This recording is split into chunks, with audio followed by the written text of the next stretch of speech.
ঠিক মানে নিরাপদ নয় প্রজাদের জন্য।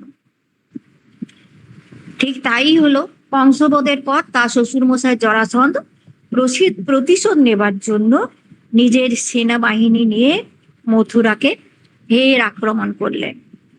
তখনও বহুবার সংঘর্ষ হলো, প্রতিবারেই শ্রীকৃষ্ণ জিতে গেলেন, জয় করলেন।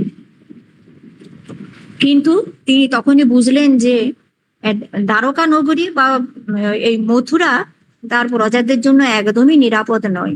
যদি কোনোভাবে একবার হেরে যায় তাহলে মথুরা শেষ হয়ে যাবে। তাই তিনি শ্রীকৃষ্ণকে সিদ্ধান্ত নিলেন যে তার প্রজাদের এমন একটা জায়গায় নিয়ে চলে যাবেন যেখানে জরাসন্ধ পৌঁছতে পারবেন না। তো সেটা তো একদিনে সম্ভব নয়। তিনি অনেক চিন্তা ভাবনার পর তিনি সমুদ্রের কাছে, সমুদ্রের দেবতা বরুণ দেবের কাছে অনুরোধ করলেন যে আমাকে সাম্রাজ্য তৈরির জন্য, প্রজাদের সুরক্ষার জন্য আমাকে কিছুটা জমি আপনাকে দিতে হবে। তো শ্রীকৃষ্ণের অনুরোধ তো ফেলতে পারলেন না বরুণ দেব। তিনি সমুদ্রের মাঝখান থেকে 12 যোজন মানে হচ্ছে 153 কিলোমিটার জমি তিনি শ্রীকৃষ্ণকে দিলেন। সেটা তার মানে সমুদ্রের মাঝখানে। এখন যেমন সিঙ্গাপুর ওই মানে একটা দ্বীপের মতন শহর, মানে আজ থেকে 5000 বছর আগে সেই রকম শ্রীকৃষ্ণ তৈরি করেছিলেন, ভাবা যায়? সমুদ্রের মাঝখানে এমন একটি দ্বীপ তৈরি করা হলো যেখানে শহর গড়ে উঠবে, ভাবুন। নতুন শহর তৈরি করার দায়িত্ব পেলেন বিশ্বকর্মা, কারণ এত দায়িত্ব, এত বড় দায়িত্ব কাজ, এটা বিশ্বকর্মা ছাড়া কেউ পারবে না। তিনি বিশ্বকর্মাকে অনুরোধ করলেন। তো বিশ্বকর্মা তো তার কথা ফেলতে পারলেন না। তার দায়িত্বে তৈরি হলো এক মায়া নগরী, যেখানকার শহরগুলি সোনার মতো, মেজের উপর মতো, মানুষে মানুষে কোনো হানাহানি নেই, সবাই সেখানে মানুষের মনে কোনো কষ্ট নেই, সবাই সেখানে হাসছে। তারপর কোনো অভাব নেই। তো দুঃখ কষ্ট, হিংসা, হিংসা যে কি জিনিস সেই শহরের মানুষরা জানতো না, যার জন্য তাহলে কোথাও কোনো অসুবিধা নেই। হিংসে থাকলেই সমস্ত কিছু সৃষ্টি হয়। তো বাণিজ্য করার জন্য রাস্তাগুলিকে তিনি বিশালকায় করিয়েছিলেন এবং সুন্দর রাস্তা ছিল, এবং প্রত্যেকটি রাস্তা বন্দরের সাথে যুক্ত করে দিয়েছিলেন যাতে বিদেশের সাথে বাণিজ্য করে শহরটির রোজগার হয়। এই শহরের মূল গেটটি ছিল, নাম ছিল দ্বারের নগর, দ্বারকা নগরী। এর থেকেই নাম হয়েছে দ্বারকা নগরী। চারদিকে সুগন্ধি ফুল, ফুলের গন্ধ, চারদিকে মানুষে মানুষে কোনো কষ্ট নেই, শুধু সেখানে শুধু শান্তি বিরাজমান।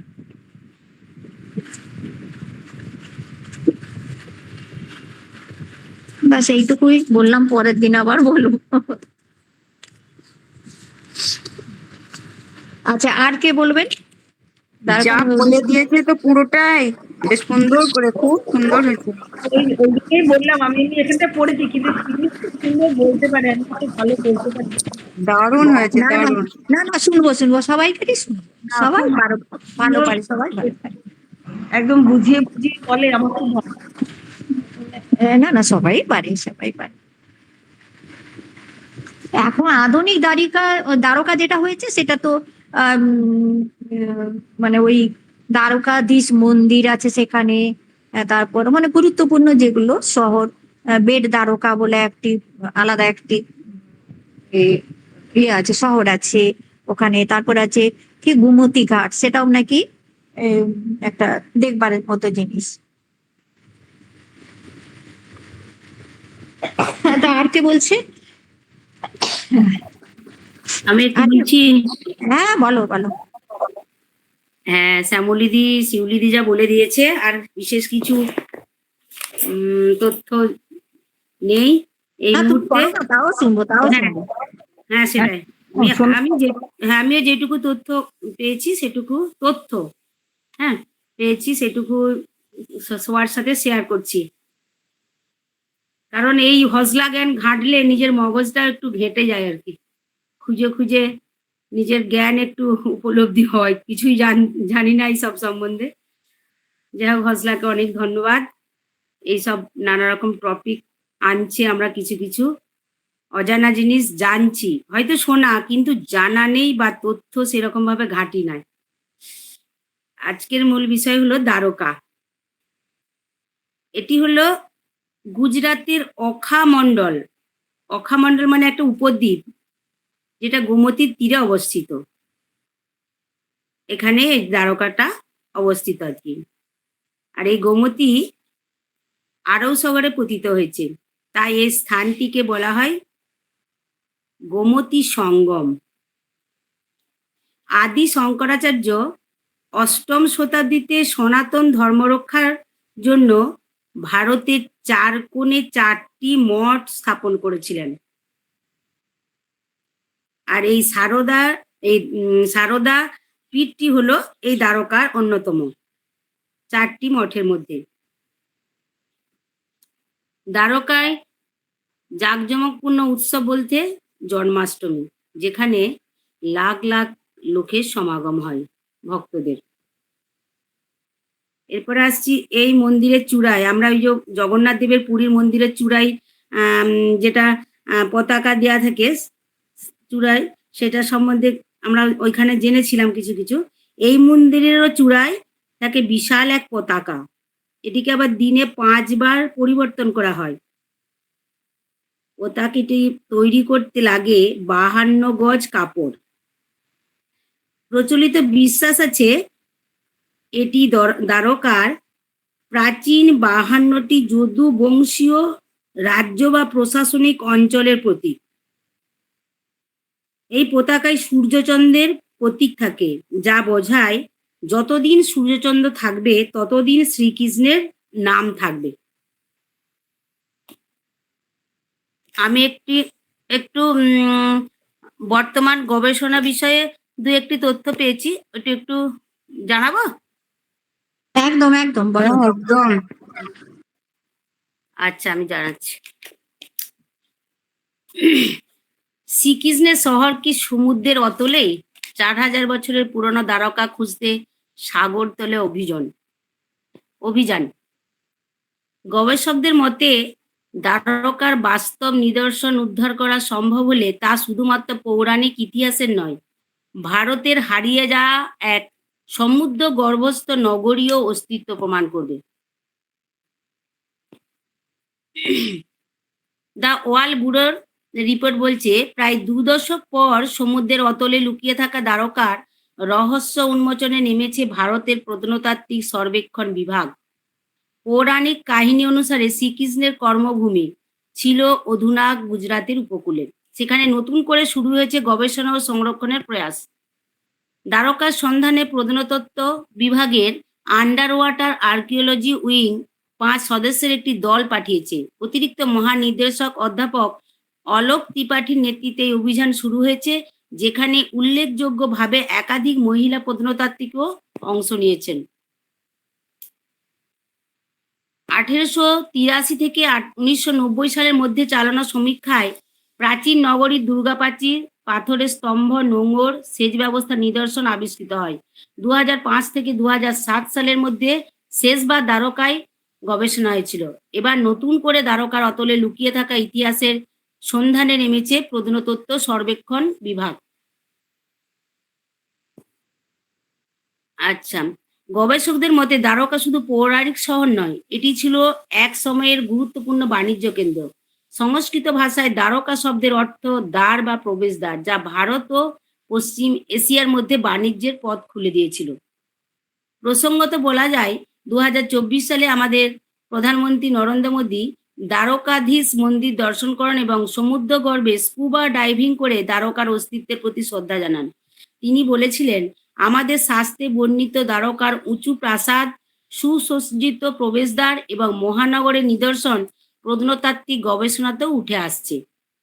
গবেষকদের মতে দ্বারকার বাস্তব নিদর্শন উদ্ধার করা সম্ভব হলে তা শুধুমাত্র পৌরাণিক ইতিহাসের নয়, ভারতের হারিয়ে যাওয়া এক সমুদ্রগর্ভস্থ নগরীরও অস্তিত্ব প্রমাণ করবে।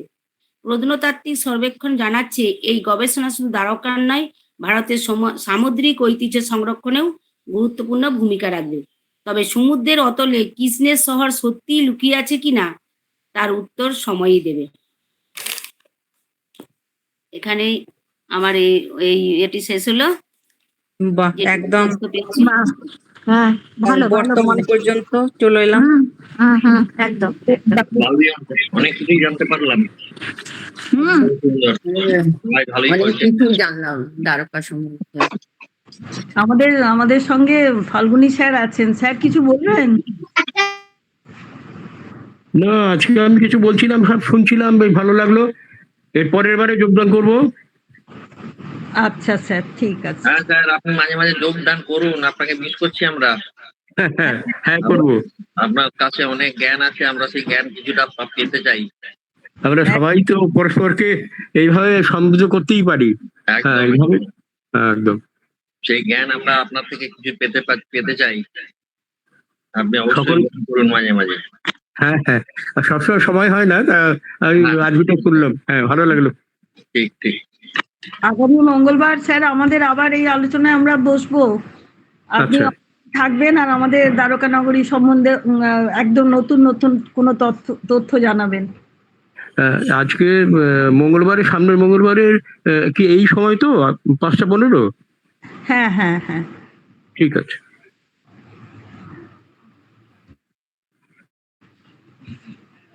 আচ্ছা, আর কেউ কিছু বলবে? তৃপ্তিমান কিছু বলো। সবাই না, সবাই যা যা আমি বললো যেটুকু মোটামুটি করেছিলাম একই শিউলি রকম। ম্যাডাম আর রিনা ম্যাডাম বলে দিয়েছে, আর কিছু বলবো না। কেন আবার শুনি না, মাথায় ঢুকুক আর একটু রিপিট করলে আরো একদম, ভালোভাবে একদম। ঢুকবে। হ্যাঁ, বলছি তো, হোক না, বললাম না, তবুও শুনবো। যত শুনবো তত জ্ঞান অর্জন হবে। বলো। আমার একই জিনিস আর ভালো লাগবে না। ঠিক আছে, আমার একটু এই লোকজন এসে গেছে। ও আচ্ছা আচ্ছা। বৈশাখী, বাপি, তারপরে রিনা। আমি আজকে তৈরি হয়নি, একটুখানি দেখতে হবে, সময় পাইনি আমি দেখার মতো। তো আজকের দিনটা থাক, আর অন্য যে বলছে বলুন না। মঙ্গলবার দিন দেখবো, যদি নতুন কিছু পাই। যারা যারা বলছেন তারা তো সব সুন্দরভাবে বলছেন এবং অনেক কিছু জানলাম। এর বাইরে আর কিছু যদি তথ্য পাই সেগুলো দেখবো, যদি বলার মতো কিছু থাকে। কম্পাদি জয়েন করেছে। হ্যাঁ, অনেক বলুন। হ্যাঁ গো, আমি চেষ্টা করছিলাম কিন্তু আমার ফোনটা না খুব দুল ছিল, বন্ধ করা যাচ্ছিল না, একটা ঝামেলার মধ্যে পড়ে গেছিলাম। একটু আগে চেষ্টা করছিলাম, কিন্তু একটা যে কি হলো জানি না, বলছে যে তোমার অ্যান্ড্রয়েডটা তুমি করোনি, আপডেট করোনি, এরকম ধরনের কিছু একটা বলেছে। দিয়ে আমার অনেকটা দেরি হলো করতে, মানে হ্যাঁ। তারপরে ওটা কি বলতো, তোমরা কতটা মানে সবই আলোচনা হয়ে গেছে। দ্বারকা নগরী কোথায়? না না, বলো না, বলো, তুমি যতটা বলবে তাই শুনবো। বলো। হ্যাঁ বলো না, শুনি আমরা। দ্বারকাতে আমি যাওয়ার সুযোগ পেয়েছিলাম বাবা গুজরাটে থাকার সময়। আমাদের একবার যাত্রা করেছিলাম, তখন আমরা সোমনাথে গিয়েছিলাম। সোমনাথের পরে আমরা তারপরেই মনে হয় ট্রেনে করে রওনা হয়েছিলাম দ্বারকার দিকে। তখন যে ট্রেনে যে লোকজনকে দেখেছিলাম, তাদের অবাক করা মানে পোশাক আশাক ছিল। সাদা রঙের সে কি বলবো, ফ্রকের মতন জিনিস উপরটায় পরা, নিচের দিকে ধুতি পরার মতন, হাতে লাঠি, মাথায় পাগড়ি টাগড়ি, কানে দুল। তো ওই রকমই, তাতে বুঝতে পারলাম যে ওরা দ্বারকারই লোক, ওরা যদু বংশেরই বোধহয় কিছু হবে, সেই রকম আমি দেখেছিলাম। এবং অবাক হয়ে তাকিয়ে তাকিয়ে দেখছিলাম যে কি কানে দুল রয়েছে, ফ্রকের মতন রয়েছে উপরটায়, নিচের দিকটায় একটা ওই ধুতি টুতি পরার মতন, তারপরে একটা লাঠি হাতে রয়েছে। তারপরে আমরা দ্বারকায় গিয়েছিলাম। দ্বারকায় যতটা না কিছু আছে তার থেকে বেশি মনে হচ্ছে দ্বারকা থেকে আমরা ভেট দ্বারকা যাই। ওই ভেট দ্বারকায় যখন গিয়েছিলাম তখন সমুদ্রের জলের উপর বোটে করে, যেগুলো মোটর বোট চালানো, সেই রকম করে যেতে হয়েছিল। এবং সেটা একটা খুব সুন্দর এক্সপিরিয়েন্স ছিল। একেবারে নীল সমুদ্রের জল, যথেষ্ট কত কিলোমিটার বেশ আছে, সেটা একেবারে সেই সমুদ্রের মধ্য দিয়ে যাচ্ছে এবং বোটে, খোলা বোট, মানে হাতটা আমি ডুবিয়ে জল ছোঁয়াতে পারছি, জলটা ছুঁয়ে ছুঁয়ে যাচ্ছে আর সেই রকম ঢেউটা উঠে যেন ভিজিয়ে দিচ্ছে। আর সেই যে নীল জল, সেই নীল জলটাতে সত্যিই মনে হচ্ছিল যে ঈশ্বরের একটা অনুভূতি আসছিল যে দ্বারকাতে যাচ্ছি, একেবারে নীল জল আমাকে ছুঁয়ে ছুঁয়ে ছুঁয়ে ছুঁয়ে যেতে পারছি। দিয়ে তারপরে দ্বারকার মন্দির টন্দির দেখেছিলাম, ওইটা মনে আছে। তবে সবচেয়ে ভালো এক্সপিরিয়েন্স হচ্ছে ওইটা, দ্বারকা থেকে ভেট দ্বারকা যাওয়া এবং সমুদ্র, একদম খোলা সমুদ্রের উপর।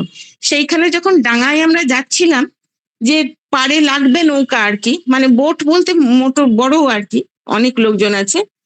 তো যেখানে পাড়ে লাগবে সেখানে কতগুলি ছেলে শুধু সমুদ্রে ঝাঁপ দিচ্ছিল আর ওখানে কয়েকটা কয়েন ফেলা হচ্ছিল। যেই কয়েনগুলো ফেলা হচ্ছে অমনি ছেলেগুলো সেই ডুবসাঁতার দেহের মতন এমনি করে শো করে গিয়ে ওই কয়েনটা ঠিক তুলে ফেলছিল। তো এই জিনিসটাও দেখেছি আর কি।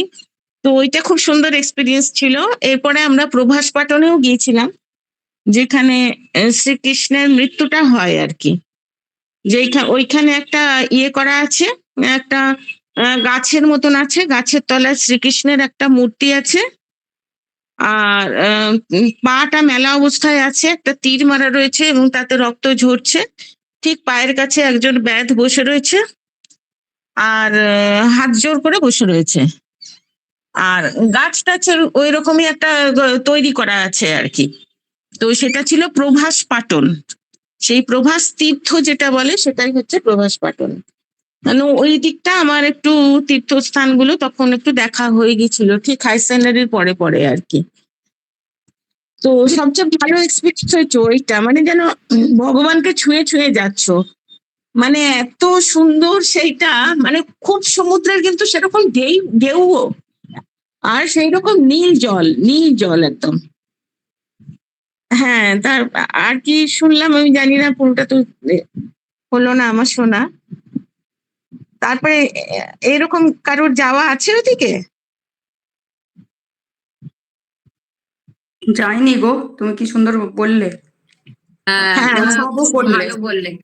তাও খুব সমুদ্র সুন্দর, যাত্রাটি সবচেয়ে সুন্দর। সমুদ্র খুব ভালো যাত্রাটা লাগলো। না, সমুদ্র যাত্রা করেছি, ওই যে বিবেকানন্দ রকে গেছি, ওটা করেছি। হ্যাঁ, সেগুলো করেছি, কিন্তু ওই দ্বারকা যাচ্ছি, ভেট দ্বারকা আসল তো ওইখানেই। তারপরে যখন গেলাম তখন খাবার দাবার, মানে আমাদের দেখছে, ওরা দেখেই বুঝতে পারছে বাঙালি লোক। দিয়ে তারপরে একজন খুব ডাকছিল যে বাংলা ভাষায় বলছে, আসুন আসুন এখানে খাবেন, আসুন। আপনারা হচ্ছেন ভট্টাচার্য, আমরা হচ্ছি ভাট, আমরা হচ্ছি শুধু ভাট, আপনারা ভট্টাচার্য, এসব বলছিল। আর ওই অলিতে গলিতে খুব সরু সরু গলি, পুরনো শহর, খুব সরু গলি। আমাদের বিষ্ণুপুরের মধ্যেও কিছুটা সেই ভাব আছে, কিন্তু ওই গলিগুলো মনে হচ্ছিল আরো সরু। দিয়ে তারপরে সবই আছে, লোকজন আছে, স্টুডিও আছে। তো আমি কোন গলিতে যাচ্ছিলাম আমি একটু দেখে দেখে যাচ্ছিলাম আর কি।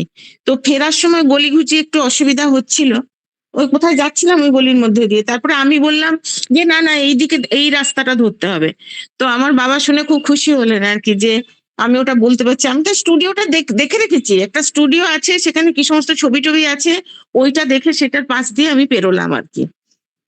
আর ওরা তো আমাদের দেখলেই বুঝে যায়, মানে যখন থেকে দ্বারকা কিংবা দ্বারকা স্টেশনে নেমেছি তখন থেকেই কিন্তু কুলি টুলি যারা সব আছে তারা কিন্তু বাংলা কথা বলতে বলতে এসে আমাদের ইয়ে করছে, রিসিভ করছে। গুজরাট তো, ওই গুজরাটে কিন্তু ওদের বাঙালির প্রতি একটু ইয়ে আছে, ভাষাগুলো একটু বোঝা যাবে, হিন্দির মতন আছে ঠিকই, কিন্তু একটা জায়গায় মনে করো নিষেধ আছে, লেখা রয়েছে।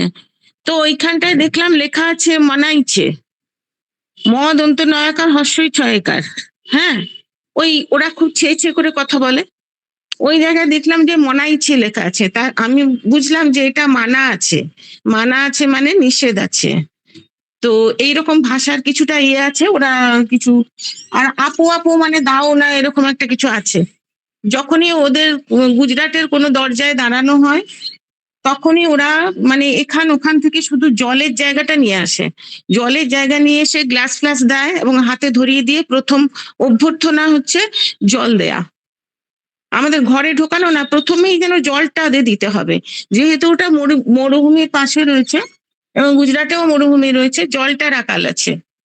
তো সেই কারণে প্রথম অভ্যর্থনা হচ্ছে, আমি যখন প্রথম গুজরাটে গিয়ে মেহসানাতে পৌঁছালাম আর কি, যে জায়গাটাতে আমাদের ভাড়া নেওয়া ছিল, সেখান থেকে দেখলাম সবাই মিলে হইচই করে বেরিয়ে এসে ঠিক দরজার মুখেই প্রচুর জল খেতে দিচ্ছে। বাহ, এটা একটা বেশ নতুন ধরনের একটা কিছু। হ্যাঁ, কারণ ওদের তো ওই জায়গাটা খুব অসুবিধা না, জলটার ব্যাপারে অসুবিধা রয়েছে। তবে জুন জুলাই মাসে যখন গিয়েছিলাম তখন আমরা ভাবছিলাম বৃষ্টি হবে না, তখন আমাদের ওয়েস্ট বেঙ্গলে বৃষ্টি কমে গেছে, কিন্তু ওইখানে জুন জুলাই মাসে যা বৃষ্টি হলো না, ওখানে গাছ বলতে যে গাছগুলি হয় সে গাছগুলির কিন্তু প্রচন্ড যত্ন, এবং বড় বড় নিম গাছ আছে, কোনো কিছু গাছ না হলেও নিম গাছটা আছে, এবং সেগুলোকে একদম সাজিয়ে রেখেছে মানে সুন্দর করে যখনই আছে। আর আমাদের যেগুলোকে আমরা কুকুর শোকা ফুল বলি, কিংবা রাস্তার ধারে যে থোকা থোকা যে ফুলগুলো হয়ে থাকে না, সেই ফলগুলো থাকে একসঙ্গে জমাট বাঁধা থাকে, সেই ফলগুলো যেগুলো কুকুর শোকা বলে, এদিক ওদিক থাকে গো, যেগুলো হ্যাঁ, ওইগুলোকেও ওরা যখন কোনো ভালো একটা জায়গায় হোটেল ফোটেল থাকে, সেইগুলোকে সুন্দর করে কাটছাট করে, প্রুনিং যেটাকে বলে, সেই রকম করে তার মধ্যে তারার মতন ফুল ফুটে রয়েছে কমলা রঙের, ঠিক ওই ফুলগুলো কিন্তু মানে যে কোনো একটু কিছু ফুল হলে, সেই গাছ হলে ওরা কিন্তু সেটাকে রাখছে।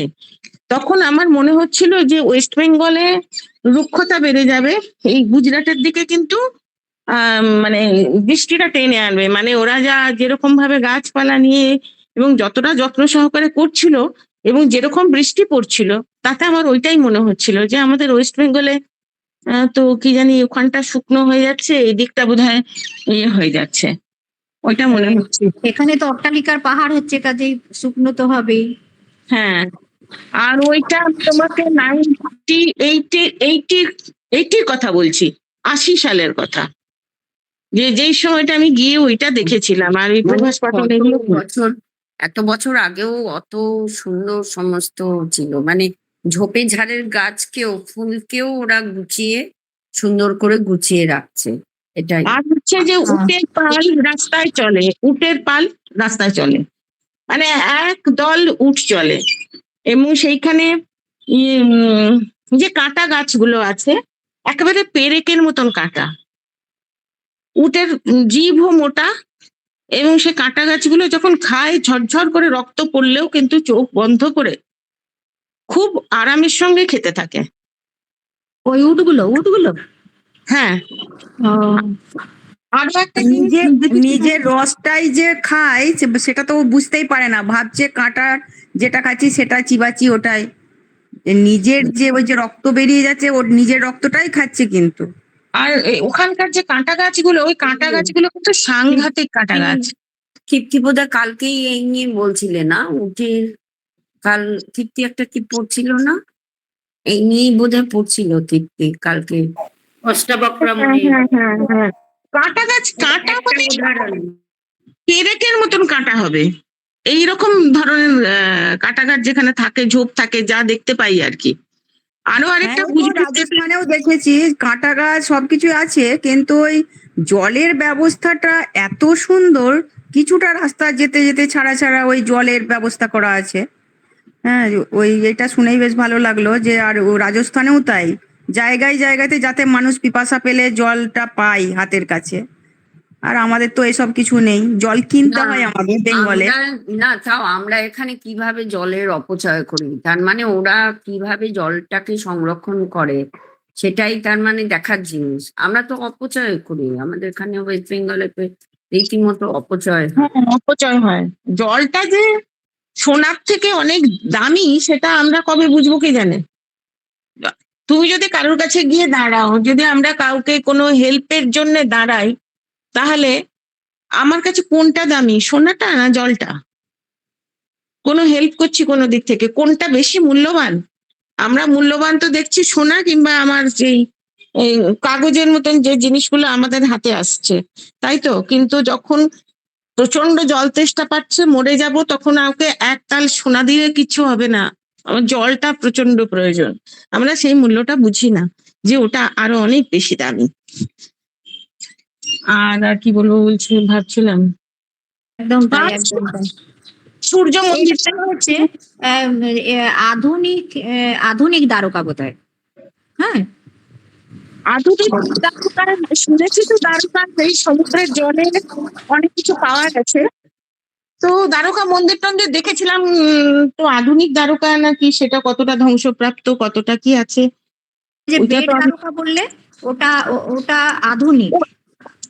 মূল মূল দ্বারকা মন্দির তো জলের তলায়, কিন্তু পরে এইগুলো তৈরি হয়, এটা আধুনিক দ্বারকা। এটা বেড দ্বারকা, দ্বারকাধীশ মন্দির, গুমতি ঘাট, এগুলো সব দেখছি যে ওইখানে। আধুনিক। হ্যাঁ, আর পরে পরে এগুলো সব তৈরি হয়েছে।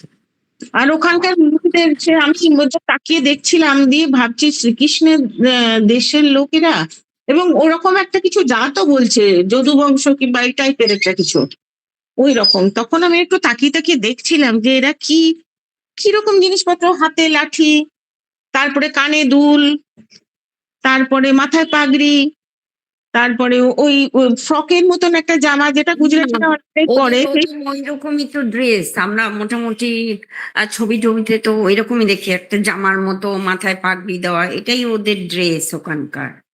হ্যাঁ।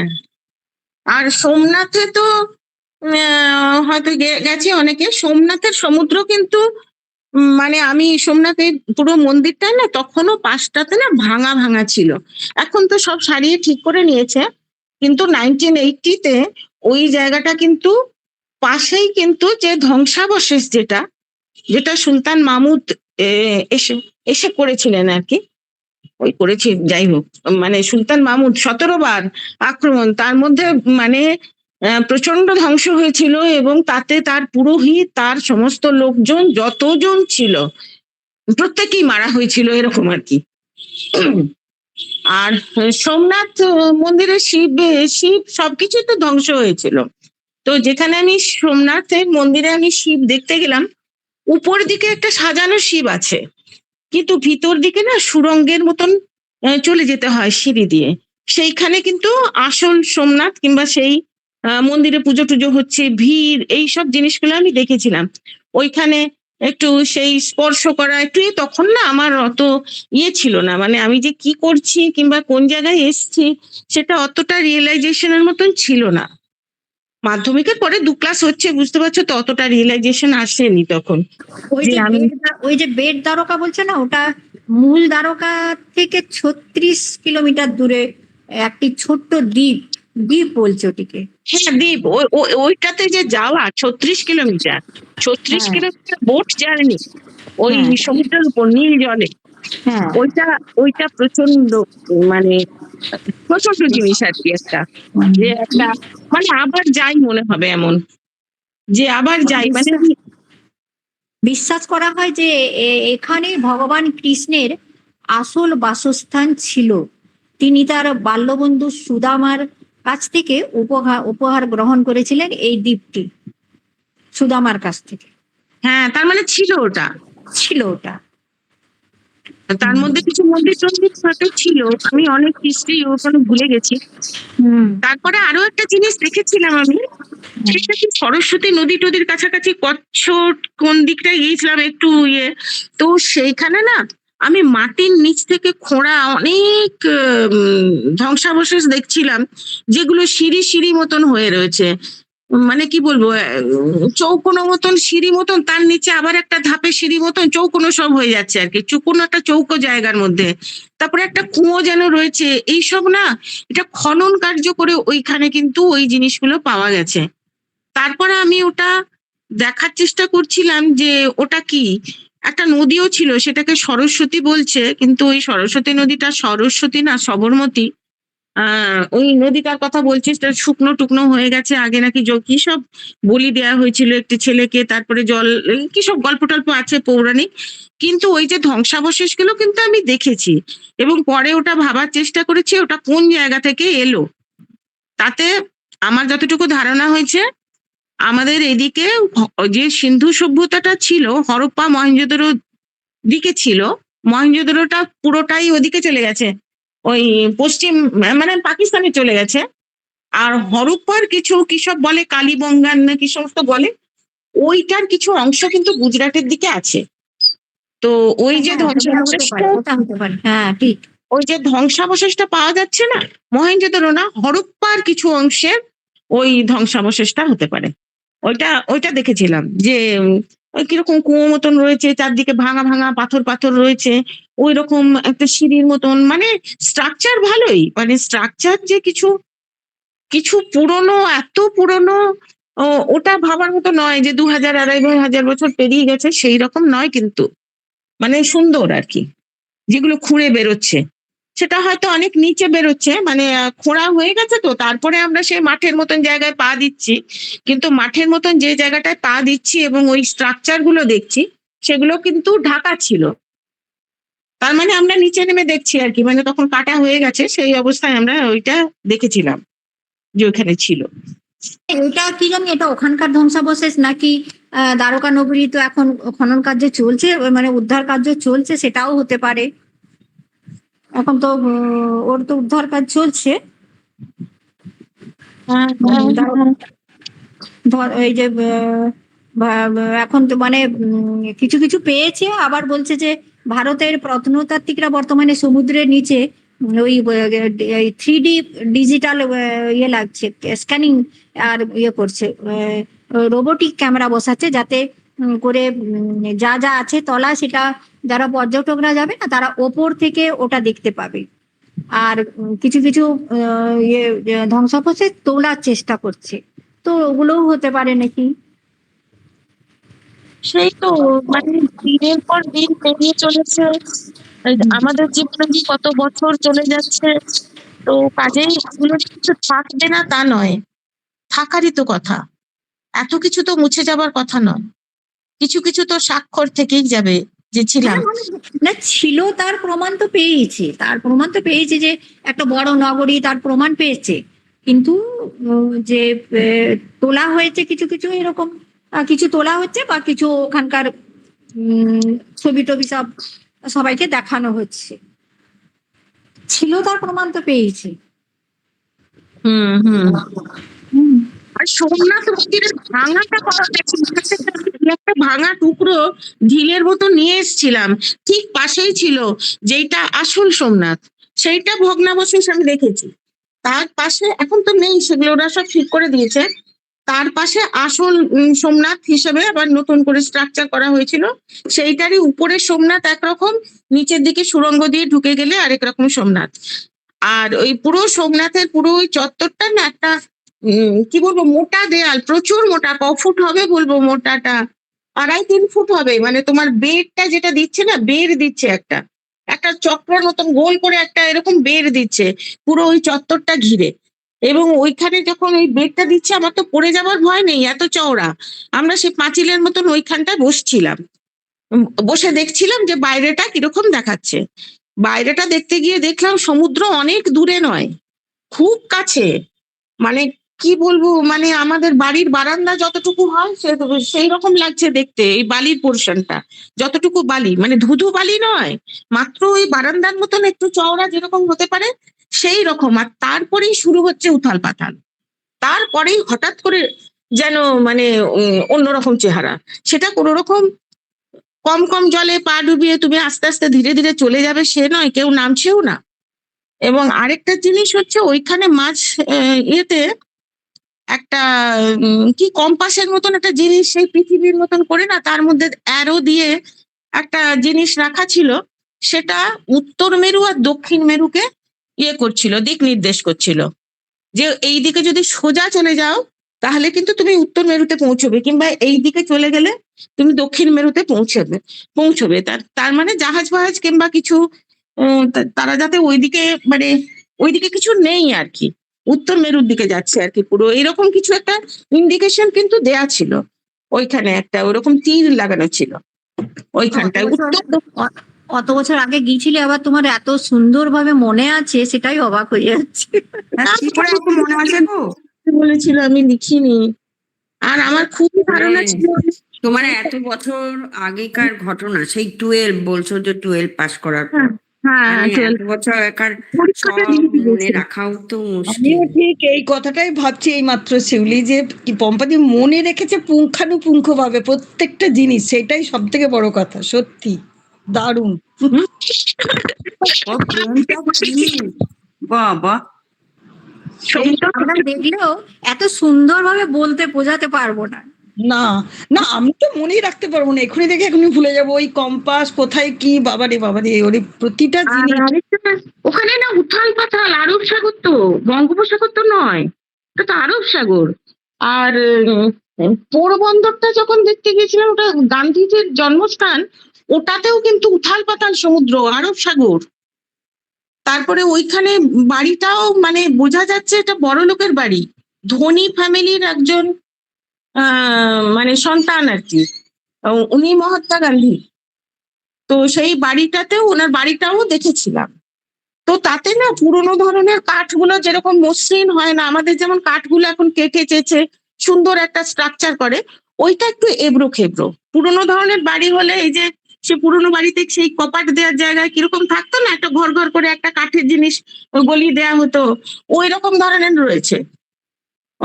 মানে কাঠ ফাট গুলো ওরকম, নিচে একটা জায়গায় পুজো রাখার জায়গা রয়েছে, ওখানে একটা চাপা দেওয়া রয়েছে, গ্লাস চাপা দেওয়া রয়েছে। ওখানে ঢুকতেই দেখলাম এটা বড় লোকের বাড়ি। তো একজন ওখানে ছিল, সে বলল সুখী থে দুঃখী নেহি থে, হ্যাঁ এইরকম বললো। দিয়ে তারপরে ওপরটা দেখলাম একদম জন্মস্থানে, যেখানটা যে ঘরটা জন্মেছিলেন সেই ঘরটাতেও কস্তুরবার ছবি রয়েছে বড় করে, যে একটা বিরাট করে, ওই জায়গাটাই ওদের ঘর আর কি, যেখানে হয়।